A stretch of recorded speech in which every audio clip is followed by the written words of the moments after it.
ఇంటి మీద నిన్న కాంగ్రెస్ గుండాలు చేసినటువంటి దాడిని తీవ్రంగా ఖండిస్తా ఉన్నాం.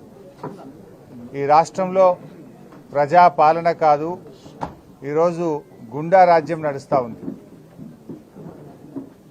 ప్రజల యొక్క హక్కులు పూర్తిగా కాలరాయబడ్డాయి.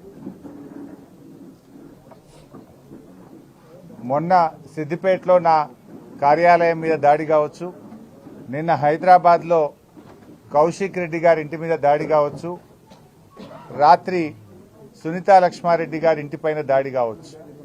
అంటే ఒక గుండా రాజ్యం తలపించే విధంగా పాలన కొనసాగుతూ ఉంది. తెలంగాణకున్న మంచి పేరు మంటగలిపి ఇలా బీహార్ లాగా, ఒక రాయలసీమ ఫ్రాక్షనిజం లాగా ఈ రాష్ట్రాన్ని రేవంత్ రెడ్డి గారు నడుపుతా ఉన్నారు. నిన్న సునీతా లక్ష్మారెడ్డి గారి మీద జరిగిన దాడి అది కాంగ్రెస్ నాయకత్వ ప్రోత్సాహంతో జరిగిన దాడి. ఈ నియోజకవర్గ కాంగ్రెస్ నాయకులు కావచ్చు, రేవంత్ రెడ్డి గారు మాట్లాడే మాటలు, ఆయన రెచ్చగొట్టే విధానాల వల్ల జరిగినటువంటి దాడిగానే బీఆర్ఎస్ పార్టీ చూస్తుంది. ఇంట్లో నిన్న ఎమ్మెల్యే గారు లేరు. అర్ధరాత్రి పూట ఇటువైపు అసలు వినాయకుడిని ర్యాలీ తీసే సందర్భం గతంలో ఎప్పుడూ లేదు. ఉద్దేశపూర్వకంగా దాడి చేయాలనేటువంటి సంకల్పంతోనే వాళ్ళు ఇటువైపు ర్యాలీని తీసుకొచ్చి మరి ఇంటి మీద పటాకులు కాల్చడము, ఇంట్లోకి పటాకాయల్ని విసిరేయడము, ఇంట్లో చొరబడి ఇంట్లో ఉన్న పిల్లల మీద దాడి చేయడం జరిగింది. నేను ఇప్పుడే ఎస్పీ గారితో మాట్లాడాను, ఐజీ చంద్రశేఖర్ రెడ్డి గారితో మాట్లాడాను. వెంటనే కాంగ్రెస్ గుండాలను అరెస్ట్ చేయాలని చెప్పి డిమాండ్ చేయడం జరిగింది. వీడియోలు చాలా స్పష్టంగా కనబడతా ఉన్నాయి. రాత్రి అక్కడికి చేరుకున్నటువంటి పోలీస్ హెడ్ కానిస్టేబుల్ వీడియో తీస్తున్నాడు కాంగ్రెస్ గుండాల యొక్క అకృత్యాలను, వాళ్ళు చేస్తున్నటువంటి తప్పుడు పనులను వీడియో తీస్తుంటే ఆ హెడ్ కానిస్టేబుల్ మీద కూడా దాడి చేసి ఆ హెడ్ కానిస్టేబుల్ చేతిలో నుంచి ఫోన్ లాక్కొని హెడ్ కానిస్టేబుల్ నెట్టేస్తే ఆయన జారి కింద పడిపోయింది. మరి ఒక విధులు నిర్వహిస్తున్న పోలీస్ కానిస్టేబుల్ మీద కాంగ్రెస్ గుండాలు దాడి చేస్తే ఆ హెడ్ కానిస్టేబుల్తో పిటిషన్ తీసుకొని సూమోటో కింద 307 కేసు పెట్టాలి కదా. విధులకు, ప్రభుత్వ ఉద్యోగుల విధులకు ఆటంకం కలిగించే సెక్షన్ కింద క్రిమినల్ కేసులు వాళ్ళ మీద బుక్ చేయాలి కదా. ఎందుకు చేయడం లేదు అని అడుగుతా ఉన్నా. అంటే మీరు ప్రజాస్వామ్యాన్ని రాష్ట్రంలో ఉంచదలుచుకోలేదా? తెలంగాణకున్న మంచి పేరును రేవంత్ రెడ్డి చెడగొడతా ఉన్నారు. ఒకప్పుడు తెలంగాణ పోలీసులు అంటే అద్భుతంగా పనిచేసినారు. ఇలా పోలీసులు ఒక విషయం గుర్తుపెట్టుకోండి, ఏం రేవంత్ రెడ్డి శాశ్వతం కాదు, ఇక్కడ కాంగ్రెస్ నాయకులు శాశ్వతం కాదు. 10 ఏళ్లు మేము అధికారంలో ఉన్నాం. ఏ ఎమ్మెల్యే ఇంటి మీదనైనా ఈ రాష్ట్రంలో దాడి జరిగిందా? 10 ఏళ్ల మా అధికారంలో ఎప్పుడైనా మేము ఈ రకంగా వ్యవహరించామా?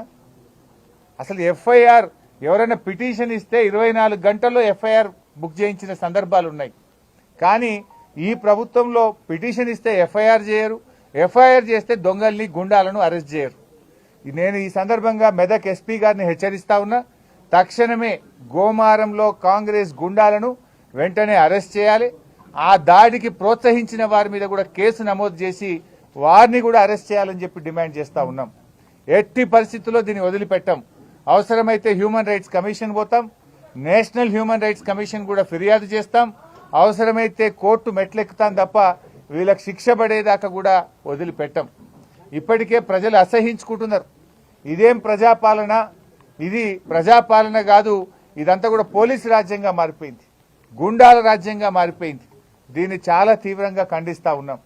మా ఓపికకు కూడా ఒక హద్దు ఉంటుంది. మరి లేదంటే రేపు ఏం జరుగుతుంది?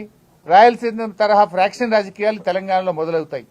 ఏదో కష్టపడి పోరాడి తెచ్చుకున్న తెలంగాణ, ఉద్యమాలు చేసి తెచ్చుకున్న తెలంగాణ, అభివృద్ధిలో దేశానికి ఆదర్శంగా తయారు చేసుకున్న తెలంగాణ, దీన్ని కాపాడుకోవాలనేటువంటి ప్రేమ మాకుంటుంది.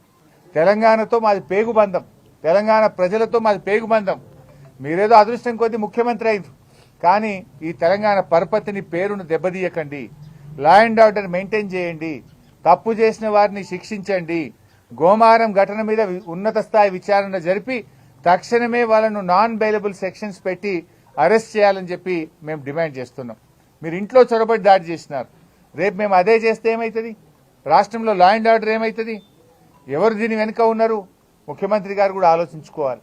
నేను డీజీపీ గారిని కూడా కోరుతున్నా, అది ఒక ఉన్నతమైనటువంటి పదవి. ఆ పదవిలో ఉన్నప్పుడు చట్టబద్ధంగా వ్యవహరించాలి, రూల్స్ కు అనుకూలంగా వ్యవహరించాలి. కానీ చట్టాన్ని ఎవరు కూడా అతీతులు కారు. చట్టాన్ని ఎవరు అతిక్రమించినా కూడా వారు శిక్షార్హులే. అది పార్టీలకు అతీతం, ప్రభుత్వ పార్టీ ప్రతిపక్ష పార్టీ కాదు, వారిని ఎవరినైనా శిక్షించి తీరాల్సిందే. I request the DGP, immediate గా మీరు ఇంటర్వ్యూన్ కాండి, దీని మీద విచారణ జరపండి, ఆ కాంగ్రెస్ గుండాలను అరెస్ట్ చేయండి, పోలీస్ హెడ్ కానిస్టేబుల్ మీద దాడి చేసిన వాళ్ళను, ఆ దాడికి ప్రోత్సహించిన వారిని కూడా గుర్తించి వారిని కూడా తక్షణమే అరెస్ట్ చేయాలని డిమాండ్ చేస్తున్నాం. ఒకవేళ నిర్ణయం తీసుకోకపోతే బీఆర్ఎస్ పార్టీ ఎమ్మెల్యేలు అందరం డీజీపీ కార్యాలయాన్ని ముట్టడిస్తామని చెప్పి కూడా హెచ్చరిస్తా ఉన్నాం.